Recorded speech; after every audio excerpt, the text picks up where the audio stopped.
और बीएमसी चुनाव के लिए मतदान खत्म हो चुका है। 25 साल बाद अलग अलग चुनाव लड़ रही बीजेपी और शिवसेना ताल ठोक कर कह रही है कि जीत उनकी होगी।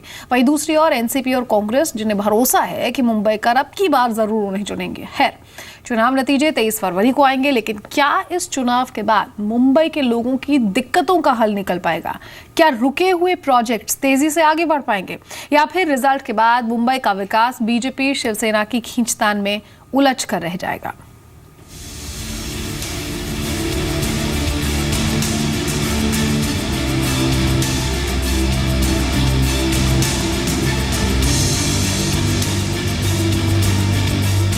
बीएमसी का बॉस चुनने के लिए वोटिंग खत्म हो चुकी है। करीब 2275 उम्मीदवारों की किस्मत ईवीएम में कैद हो चुकी है।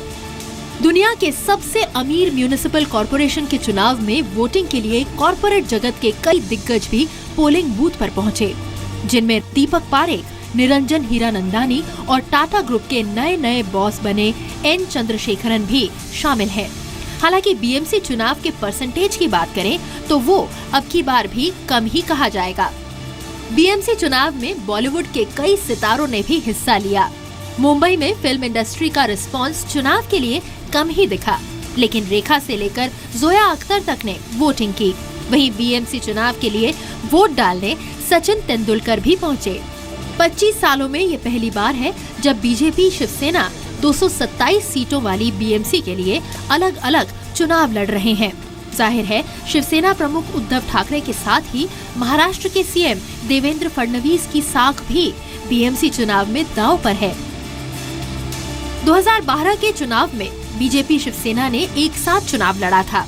शिवसेना को 75 और बीजेपी को 31 सीटें मिली थी, जबकि 2007 में शिवसेना को 84 और बीजेपी को 28 सीटों पर जीत हासिल हुई थी। शिवसेना पहले ही कह चुकी है कि महाराष्ट्र की देवेंद्र फडणवीस सरकार नोटिस पीरियड पर चल रही है, तो दूसरी ओर खुद फडणवीस भी फरमा चुके हैं कि बीएमसी चुनाव की पूरी जिम्मेदारी उनकी है। ऐसे में माना जा रहा है कि बीएमसी चुनाव के नतीजों से महाराष्ट्र की राजनीति नई करवट ले सकती है। बीएमसी के साथ ही महाराष्ट्र के 9 नगर निगम और 11 जिला परिषदों के लिए भी वोटिंग हुई। लेकिन इस सियासी लड़ाई से परे आमची मुंबई की समस्या है। सड़क है तो जाम है, पानी है तो मूसलाधार बारिश है, लोकल है तो भीड़ है, हाउसिंग की समस्या है, और इन सब से ऊपर बीएमसी में फैला भ्रष्टाचार है। मुंबई का अब की बार किसे चुनते हैं, इसका नतीजा 23 फरवरी को आएगा। ब्यूरो रिपोर्ट, जी मीडिया।